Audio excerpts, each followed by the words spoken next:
रविवार 19 अक्टूबर कृष्ण पक्ष की त्रयोदशी तिथि, उत्तरा फाल्गुनी नक्षत्र का दिव्य संगम और साथ ही इंद्रियों का अद्भुत संयोग। आज का यह दिन सिर्फ एक तिथि नहीं है, यह वह क्षण है जब ब्रह्मांड की अदृश्य ऊर्जा धरती पर उतरती है, जब सूर्य और चंद्रमा की किरणें एक दुर्लभ बिंदु पर मिलकर मानव जीवन की किस्मत की दिशा बदल देती है, जब शिव की तृतीय नेत्र की कंपन पृथ्वी के हर अणु को छूती है और वही कंपन किसी के जीवन में धन, यश और सफलता का कारण बनती है तो किसी और के जीवन में अनचाहा अंधकार ले आती है। गुरुजी कहते हैं, त्रयोदशी वह सीढ़ी है जिससे ऊपर जाने वाला देवत्व पाता है और नीचे गिरने वाला विनाश।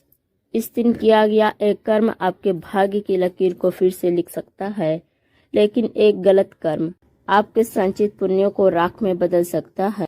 आज के इस दिन जब इंद्र योग सक्रिय है तो यह सिर्फ एक योग नहीं बल्कि इच्छा सिद्धि का द्वार है। जो मन से सच्चा भाव से निर्मल है उसके लिए यह दिन स्वर्ग के द्वार खोल देता है, परंतु जो स्वार्थ और अधर्म में डूबा है उसके लिए यही योग बन जाता है विनाश का कारण। त्रयोदशी तिथि भगवान शिव के तांडव की तिथि है। इस दिन धरती की गहराइयों में छिपी है धन की ऊर्जा। जो व्यक्ति सही विधि से पूजन करता है उसके घर के कोने कोने में वो ऊर्जा प्रवाहित होती है, जिससे ठहरा हुआ पैसा चलने लगता है, बंद हुए रास्ते खुलने लगते हैं और दुर्भाग्य जैसे धीरे धीरे पिघल जाता है। गुरुजी कहते हैं, यह तिथि आग की तरह है, जो हाथ सही दिशा में बढ़ेगा वह रोशनी पाएगा, पर जो लालच में आगे बढ़ेगा वह जल जाएगा। इसलिए आज का उपाय सिर्फ श्रद्धा का नहीं बल्कि विश्वास और संयम का भी इम्तिहान है। आज उत्तर फाल्गुनी नक्षत्र का प्रभाव है। यह नक्षत्र सूर्य की ऊर्जा को स्थिर करता है, यानी जो भी संकल्प इस दिन लिया जाए वह स्थिर रहता है। धन, मान, सम्मान, व्यापार, नौकरी, भाग्य, इन सभी क्षेत्रों में यह नक्षत्र अस्थायित्व देता है, लेकिन इस अस्थायित्व की शर्त है शुद्ध मन। गुरुजी कहते हैं, जो व्यक्ति इस दिन सच्चे मन से शिव को एक दीप अर्पित करता है उसके जीवन के अंधेरे हिस्से उजाले में बदल जाते हैं, पर जो केवल दिखावे में दीप जलाता है वह अपने ही कर्मों के अंधकार में डूब जाता है। इसलिए आज का यह उपाय धन प्राप्ति का साधन नहीं बल्कि आपके जीवन के नकारात्मक कर्मों का प्रायश्चित है, क्योंकि जब आप अंदर से निर्मल होते हैं तभी बाहर की संपत्ति टिकती है। अब जब आपने इस दिव्य त्रयोदशी के रहस्य को समझ लिया है और उसके अद्भुत लाभों को अर्थ जाना, तो अब बारी आती है सामग्री, समय और स्थान की। गुरु जी कहते हैं, ब्रह्मांड में हर शक्ति अपनी जगह और समय पर ही प्रभावी होती है। अगर वही क्रिया गलत समय या गलत दिशा में की जाए तो उसका फल विपरीत भी हो सकता है। इसलिए इस उपाय की सफलता का सबसे बड़ा आधार है सही समय, स्थान और शुद्ध सामग्री। पूजन के लिए सही तिथि और समय। यह उपाय किया जाएगा रविवार 19 अक्टूबर। यह दिन कृष्ण पक्ष की त्रयोदशी तिथि का है, भगवान शिव की अत्यंत प्रिय तिथि। पूजन का सर्वोत्तम समय है संध्या काल, सूर्यास्त से 1 घंटा पहले, यानी लगभग शाम 4:45 से लेकर 5:45 के बीच। यदि किसी कारण यह संभव ना हो तो रात्रि 8 बजे से लेकर 9 बजे के बीच दूसरा प्रभावी मुहूर्त रहेगा। गुरुजी कहते हैं, त्रयोदशी की संध्या में जब सूर्य का प्रकाश धीरे धीरे चंद्र ज्योति में विलीन होता है तब ब्रह्मांड में शिव की ऊर्जा उतरती है। वही क्षण है जब आप प्रार्थना को ईश्वर तक पहुंचा सकते हैं। पूजन का स्थान कहाँ करें? यह उपाय किया जा सकता है 3 प्रमुख स्थानों में से किसी एक पर। घर का उत्तर पूर्व दिशा ईशान कोण। यह स्थान देवताओं का निवास स्थान माना गया है। यहाँ किया गया पूजन अत्यंत शीघ्र फल देता है। शिव मंदिर में यदि संभव हो तो शाम में किसी प्राचीन शिव मंदिर जाएं, वहाँ शिवलिंग के सामने दीपक जलाकर यह प्रयोग करें। मंदिर का वातावरण आपके संकल्प की शक्ति को कई गुना बढ़ा देता है। घर के आंगन या छत पर जहाँ चंद्रमा का प्रकाश पड़े, यदि आप घर में शिवलिंग रखते हैं तो उसके आसपास करें, यदि नहीं तो उत्तर दिशा की ओर मुख करके चंद्रमा को साक्षी मानकर करें। गुरुजी कहते हैं, जहाँ प्रकाश और शुद्ध वायु दोनों हो वहीं शिव को पुकारो, क्योंकि वही स्थान ऊर्जा को खींचने की क्षमता रखता है। पूजन के लिए आवश्यक सामग्री। यह उपाय सरल होते हुए भी अत्यंत प्रभावी है, क्योंकि प्रत्येक वस्तु का अपना एक रहस्य और ऊर्जा संबंध होता है, इसलिए सामग्री की पवित्रता और तैयारी बहुत महत्वपूर्ण है। मुख्य सामग्री: शिवलिंग या शिव की प्रतिमा। यदि घर में नहीं है तो मिट्टी से भी बनी छोटी शिव प्रतिमा बना सकते हैं। काले तिल, यह ग्रहों की अशुद्धता को नष्ट करता है। कच्चा दूध, गाय का हो तो श्रेष्ठ। शुद्ध गंगा जल या किसी पवित्र नदी का जल। भस्म राख, प्रतीक है शिव के वैराग्य का। सफेद पुष्प, धतूरा, आक या बेला के फूल विशेष प्रभावी माने गए हैं। बेलपत्र 3 पत्तियों वाला, प्रत्येक पत्ती एक त्रिदेव का प्रतीक है। कपूर, यह नकारात्मक ऊर्जा को भस्म करता है। दीपक, घी का दीपक, तिल के तेल का दीपक भी चलेगा। चंदन या भस्म से बना त्रिपुंड। सहायक सामग्री: चांदी या स्टील का छोटा पात्र, शिवलिंग अभिषेक के लिए। एक छोटा शीशा, प्रतीक है आत्मदर्शन का। सफेद कपड़ा, पूजन स्थान पर बिछाने के लिए। अगरबत्ती, धूप, वायु वाहक ऊर्जा के जागरण हेतु। एक रुद्राक्ष माला, मंत्र जप के लिए। एक ही मुद्रा में रखे 11 सिक्के, किसी भी मुद्रा के लक्ष्मी तत्व को स्थिर करने के लिए। नींबू के 4 टुकड़े, नकारात्मक ऊर्जा को काटने के लिए। शुद्ध घी, दीपक में उपयोग के लिए। सफेद चावल, स्थिरता और शुद्धता का प्रतीक। शहद, संबंधों में मिठास और जीवन में सौम्यता के लिए। विशेष रहस्यमय सामग्री, ऊर्जा संतुलन के लिए। काली मिर्च के 5 दाने, बुरी दृष्टि और बाधा को दूर करने के लिए। लौंग के 3 दाने, सफलता के द्वार खोलने के लिए। एक तांबे का सिक्का, ग्रह दोष शांत करने के लिए।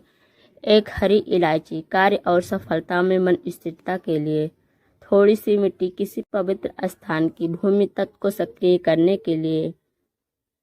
एक लाल मौली धागा, रक्षा सूत्र के रूप में। एक छोटी शीशी में शुद्ध जल और कपूर मिलाकर रखें, यह आपके वातावरण को पवित्र रखेगा। अंत में अर्पण के लिए फलों में नारियल, केला या अनार, गुड़ या शुद्ध बूंदी के लड्डू। एक दीपक जो पूरी रात जलता रहे, अखंड दीपक। तैयारी का क्रम और नियम: स्नान कर शुद्ध वस्त्र धारण करें। सफेद या हल्के रंग के वस्त्र सर्वोत्तम माने गए हैं। मन को शांत करें, किसी भी प्रकार का बहस, क्रोध या मानसिक अशांति से दूर रहें। पूजा स्थल पर बैठने से पहले 3 बार गहरी सांस लें और ओम नमः शिवाय का उच्चारण करें। पूजा प्रारंभ से पहले कपूर जलाकर पूरे कमरे को शुद्ध करें। गुरुजी कहते हैं, जब तुम शरीर से शुद्ध होते हो तो शिव बाहर से आते हैं। जब तुम मन से शुद्ध होते हो तो शिव भीतर से जागते हैं। दिशा और आसन: पूजा के समय उत्तर या पूर्व दिशा की ओर मुख करके बैठें। यदि चंद्रमा दिखाई दे रहा हो तो उससे साक्षी मान। पूजन का क्रम: आरंभिक तैयारियां। पूजन स्थल पर सफेद कपड़ा बिछाएं। मध्य में शिवलिंग या प्रतिमा रखें, उसके सामने दीपक जलाएं। एक छोटा पात्र रखें जिसमें काले तिल, जल, दूध और शहद मिलाकर रखें, यह अभिषेक द्रव्य है। एक अलग पात्र में 11 सिक्के और 3 लौंग रखें, यह प्रतीक आपके संकल्प का है। फिर धीरे धीरे कहें, ओम नमः शिवाय। महादेव, मेरे समस्त दोषों का क्षय हो और मेरे जीवन में समृद्धि स्थिर हो। इस भावना से मैं यह पूजन कर रहा हूँ। यह पूजन पूर्ण एकांत में करे, कोई बाहरी बातचीत न आए।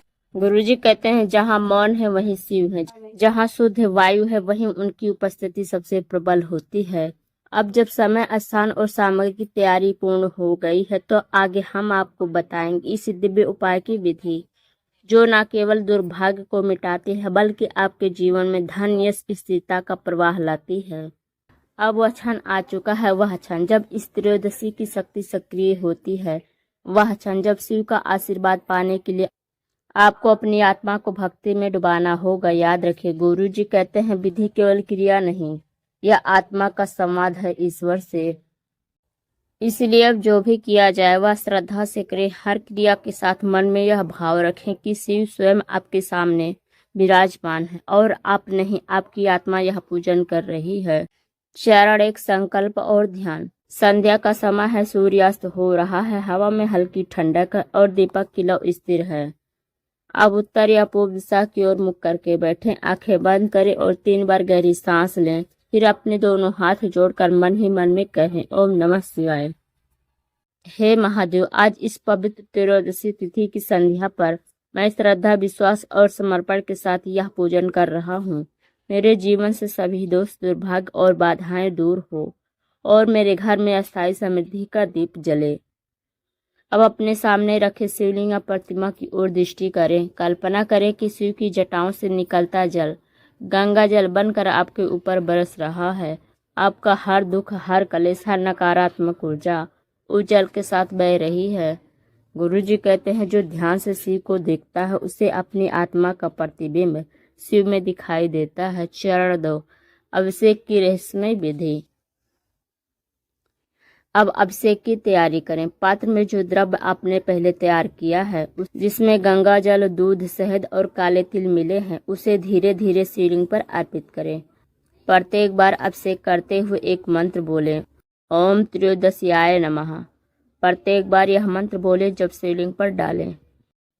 पहली बार शिवलिंग पर जल चढ़ाएं, दूसरी बार दूध चढ़ाएं, तीसरी बार शहद चढ़ाएं, चौथी बार काले तिल के जल से अभिषेक करें। हर बार यह भावना रखें कि आपका हर नकारात्मक कर्म, हर बंधन, हर दुर्भाग्य इस जल के साथ बह रहा है। गुरु जी कहते हैं, तिल का अभिषेक कर्म दोष को नष्ट करता है, दूध का अभिषेक मन की अशांति को दूर करता है और शहद का अभिषेक जीवन में मधुरता लाता है। अभिषेक के बाद शिवलिंग को साफ जल से धो लें और उस पर भस्म या चंदन का लेप लगाएं। फिर बेलपत्र अर्पित करें। प्रत्येक पत्ती पर शिव के 5 नाम उच्चारित करें। ओम नमः शिवाय, ओम महेश्वराय नमः, ओम संभवे नमः, ओम त्र्यंबकाय नमः, ओम सदा शिवाय नमः।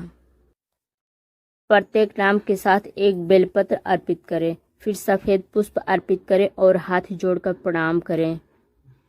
चरण 3, दीपक और मंत्र जाप की क्रिया।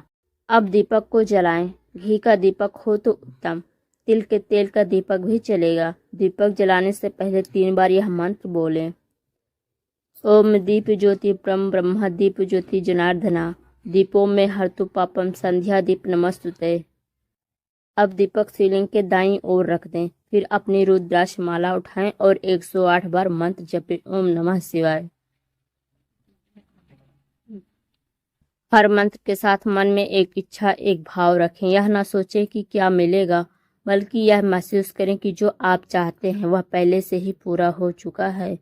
यही है सिद्धि का रहस्य। भाव से प्रणाम देखना, क्रिया नहीं। गुरुजी कहते हैं, मंत्र तभी फल देता है जब मन उस शब्द में विलीन हो जाए। चरण 4, दुर्भाग्य और नकारात्मकता दूर करने का रहस्यमय प्रयोग। अब वह विशेष प्रयोग जो जीवन की नकारात्मक ऊर्जा को दूर करता है, इसलिए यह करें। 4 नींबू के टुकड़े लें और उन्हें दीपक के चारों कोनों में रखें। अब 5 काली मिर्च के दाने दीपक के पास रख दें। 3 लौंग को जलते दीपक में धीरे धीरे डालें। इससे वातावरण में नकारात्मक ऊर्जा तुरंत नष्ट होती है। चरण 5, धन स्थायित्व के लिए विशेष क्रिया। अब 11 सिक्के को अपने हाथ में लें, आंखें बंद करें और यह भावना रखें कि यह सिक्के केवल धातु नहीं, यह शिव का वरदान है। फिर शिवलिंग के पास इन्हें रख दें और कहें, हे शिव शंकर, इन 11 सिक्कों में मेरी 11 इच्छाओं का बीज है। जो धन मेरे भाग्य में लिखा है वह मेरी मेहनत, सेवा और सत्य के मार्ग से मुझे प्राप्त हो। अब इन सिक्के को 24 घंटे पूजन स्थल पर रहने दें। अगले दिन इन्हें अपने तिजोरी या व्यवसाय स्थल पर रख। अभी भी इन सिक्कों को खर्च ना करें, ये स्त्री लक्ष्मी के प्रतीक बन जाते हैं। चरण 6, अंतिम अर्पण। अब पूजन के अंत में अपने हाथ जोड़ें, शिवलिंग के चारों ओर 3 बार घी की बत्ती से दीपक घुमाएं, आरती करें। फिर यह प्रार्थना करें, ओम नमो भगवते रुद्राय। हे भोलेनाथ, मेरे कर्मों के दोष क्षमा करें, मेरे घर से दुर्भाग्य, कष्ट और दरिद्रता दूर करें और मेरे जीवन में अस्थायी सुख, शांति और समृद्धि स्थापित करें। अब अपनी आंखें बंद करें और 5 मिनट मौन रहें। कुछ महसूस करने की कोशिश ना करें, बस मौन रहें, क्योंकि मौन ही वह क्षण है जब शिव उत्तर देते हैं। चरण 7, पूजन का समापन और ऊर्जा स्थिरीकरण। दीपक को पूरी रात जलने दें, यह अखंड दीप कहलाता है। अगले दिन प्रातःकाल जब दीपक स्वतः बुझ जाए, तब उसकी राख को अपने मुख्य द्वार के दोनों ओर हल्का सा लगा दें। इससे नकारात्मक ऊर्जा आपके घर में प्रवेश नहीं करती। शिवलिंग के पास रखा जल बाहर किसी तुलसी या पीपल पेड़ की जड़ में चढ़ा दें।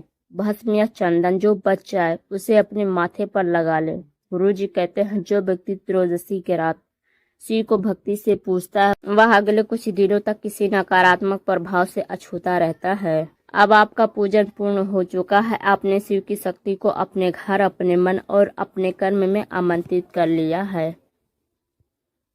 यह उपाय अब आपके जीवन के हर स्तर पर प्रभाव डालना प्रारंभ करेगा, धीरे धीरे पर अस्थायी रूप से। लेकिन यह शक्ति तभी बनी रहेगी जब आप कुछ बातों का ध्यान रखेंगे।